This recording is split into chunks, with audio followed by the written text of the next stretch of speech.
Two colleagues leave the same office on the same Friday afternoon. Same company, same title, same salary, $150,000 a year. They've both been saving for years.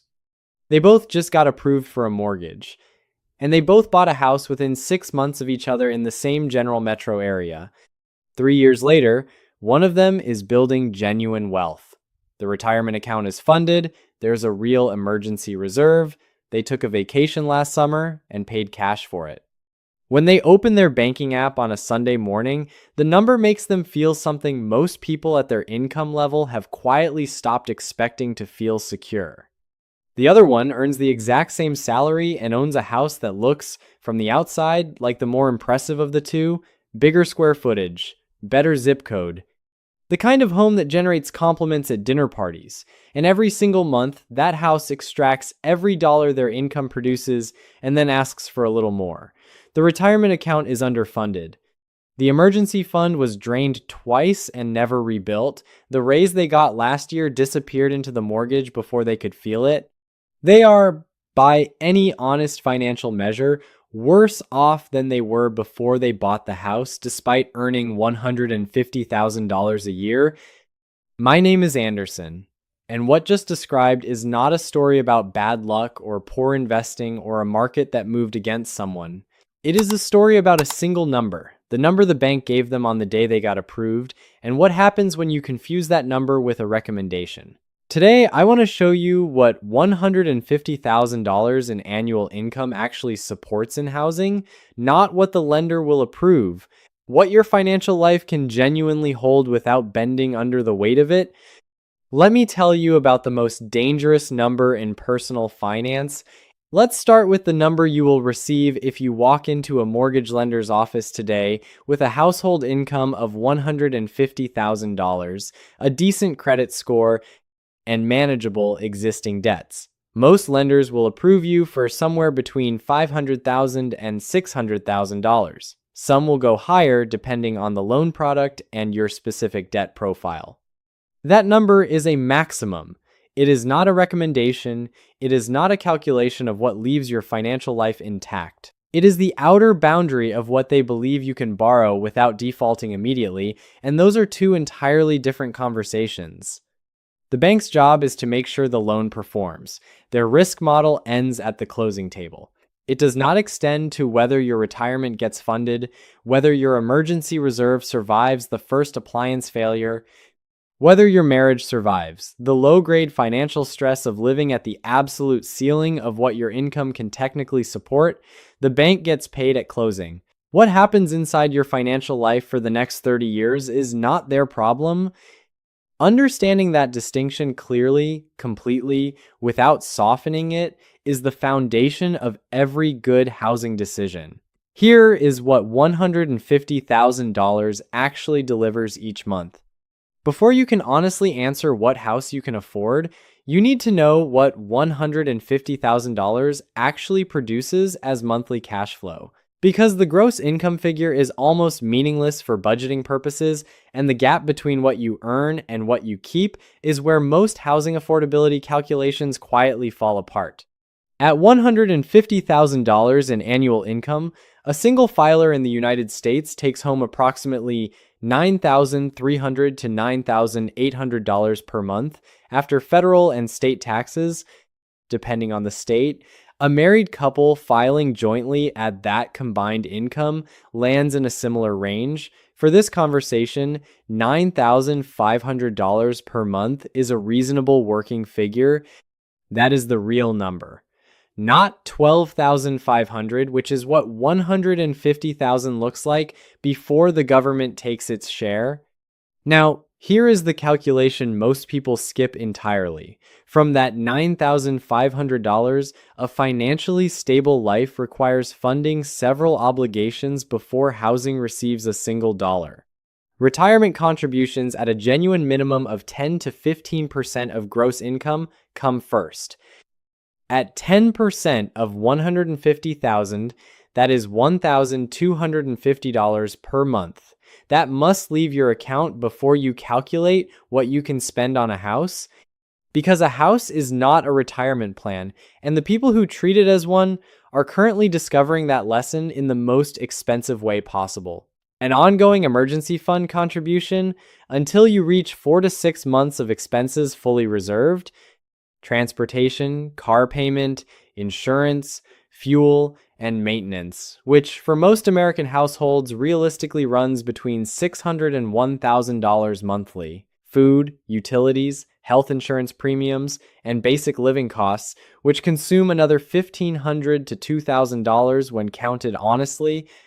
Add those up, and the monthly cash flow genuinely available for a mortgage payment without underfunding retirement, without leaving your emergency reserve dangerously thin, without the quiet financial anxiety of someone living at their income's absolute limit, is somewhere between $2,500 and $3,000. That is the honest ceiling for housing costs. Not the gross income divided by some ratio. What remains after the obligations a financially secure life actually requires have been funded first. What that payment actually buys. At mortgage rates in the 6 to 7% range, where they have been sitting through much of 2025, a monthly principal and interest payment of $2,500 supports a loan of approximately $375,000 to $400,000. A $3,000 payment supports roughly $440,000 to $460,000. Add a down payment of 10 to 20%, and the honest purchase price for a household earning $150,000, one that wants to remain financially whole, fund retirement, maintain real reserves, and not feel the relentless pressure of an income that is technically large but functionally consumed, is somewhere between $425,000 and $550,000. Not $600,000, not the $580,000 home the agent is excited to walk you through. Not the number the bank approved, $425,000 to $550,000. That is the honest range, and in most American markets outside of the coastal extremes, that range still purchases a genuinely good home, space, character, a real life. What it does not purchase is the absolute maximum the market offers at your income level, and that gap between honesty and maximum is precisely where financial lives quietly disintegrate. Let me tell you about the costs the bank's approval never mentions. Here is what transforms a payment that looks manageable on paper into one that consumes your financial life entirely, and what makes the bank's approval figure a number you should never mistake for an honest affordability. Calculation. Property taxes on a $500,000 home run between $5,000 and $12,000 annually in most American markets, between $400 and $1,000 added to your true monthly housing cost. Homeowners insurance adds another $100 to $200 per month. If your down payment is below 20%, private mortgage insurance adds another $100 to $200 on top of that. Then there is maintenance, the cost that first-time buyers underestimate with a consistency that borders on universal. The standard planning rule is 1 to 2% of the home's value annually. On a $500,000 home, that is $5,000 to $10,000 per year, $400 to $800 every single month, averaged out, that needs to exist somewhere in your budget for the roof that will eventually need replacing, the HVAC system that will eventually fail, the water heater, the windows, the driveway. These are not hypotheticals.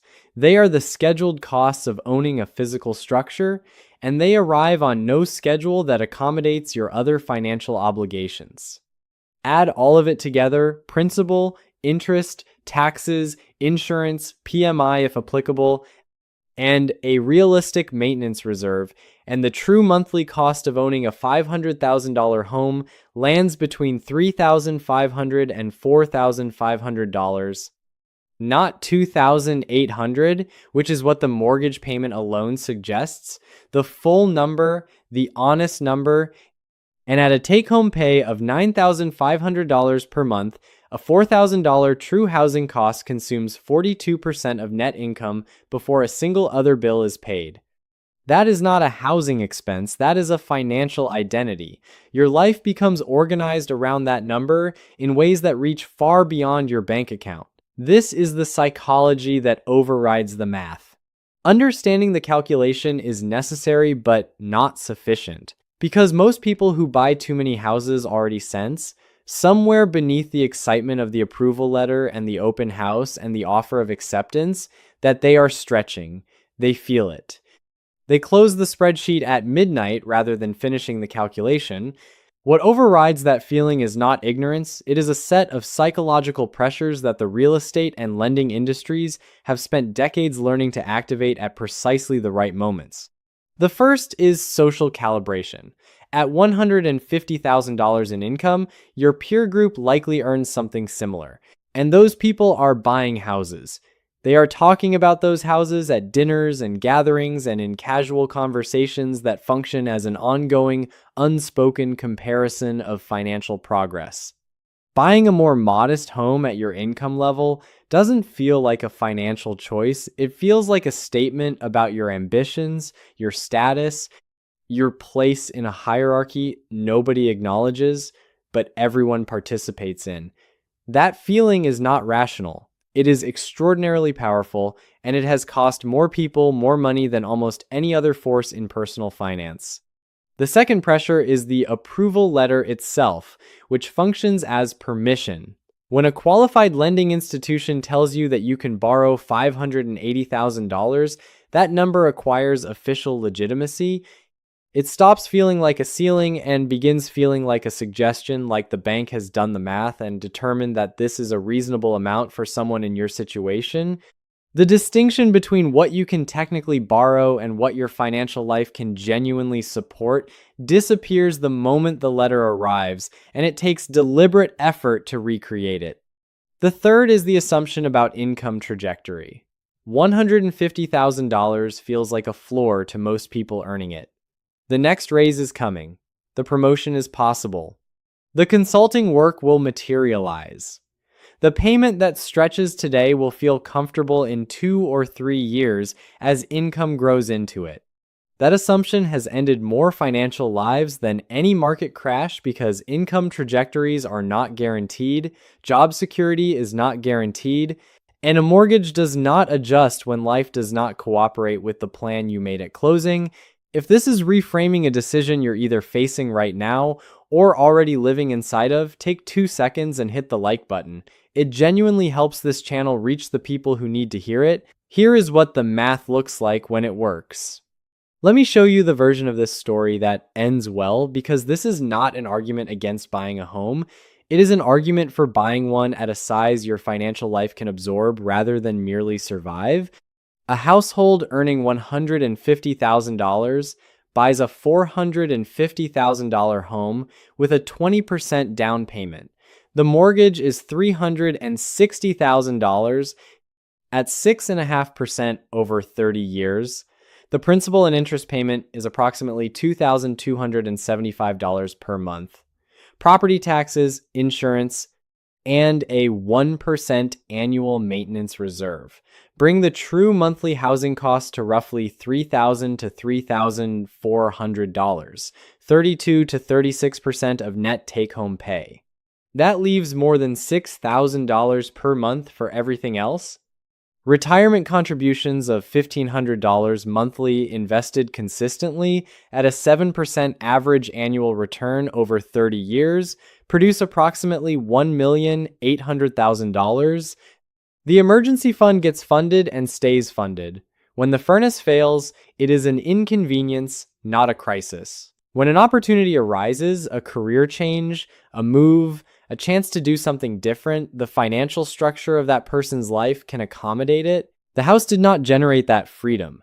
The gap between the house they could technically afford and the house they actually bought generated it. The colleague who bought at the top of the bank's approval the $580,000 home makes a payment that, with taxes, insurance, and maintenance, consumes closer to $4,200 to $4,600 monthly. Retirement contributions are minimal because the cash flow does not support them. The emergency fund is thin. Every unexpected expense is a small emergency. The income that felt like a rival when they were earning it feels, from inside that mortgage, like a conveyor belt with no exit. The house looks more impressive from the street. The financial life inside it is not the same conversation. This is what to do before you sign anything. Before you make an offer or before you look honestly at the mortgage you are already carrying and try to understand why the math never quite resolves, run this calculation with precision. Start with your actual monthly take-home pay, not gross income, not pre-tax salary. What lands in your account after federal taxes, state taxes, and mandatory deductions? That is your real operating number and the only figure that matters for budgeting. From that number, subtract your non-negotiable financial priorities before housing receives a dollar. Retirement contributions at a minimum of 10% of gross income. Emergency fund contributions until you have 4 to 6 months of expenses fully reserved. Realistic transportation costs. What remains after those obligations is the total pool from which housing, food, utilities, and everything else competes. Now calculate the true cost of the specific home you are considering, not just the mortgage payment, but the complete monthly figure, including property taxes for that property, homeowner's insurance, PMI if your down payment is below 20%, an HOA fee if applicable, and a maintenance reserve of at least 1% of the home's value annually. That is your true housing number. If that number exceeds 30 to 35% of your net take-home pay, you are buying more house than your financial life can support, regardless of the approval letter, regardless of what colleagues bought, regardless of what the market offers at your income level. The threshold is not arbitrary. It is where housing costs consistently begin crowding out the other financial behaviors, investing, saving, building reserves that determine whether a $150,000 income constructs genuine wealth or funds an expensive-looking life that is one unexpected expense away from revealing itself. Before I go, let me tell you this. Those two colleagues from the beginning of this conversation are both still earning $150,000 a year. Their incomes have grown at roughly the same rate. The market has moved in ways neither of them fully anticipated. Nothing dramatic happened to either of them. No windfall, no catastrophe, no extraordinary event that explains the difference between their financial lives. One of them made a single decision differently.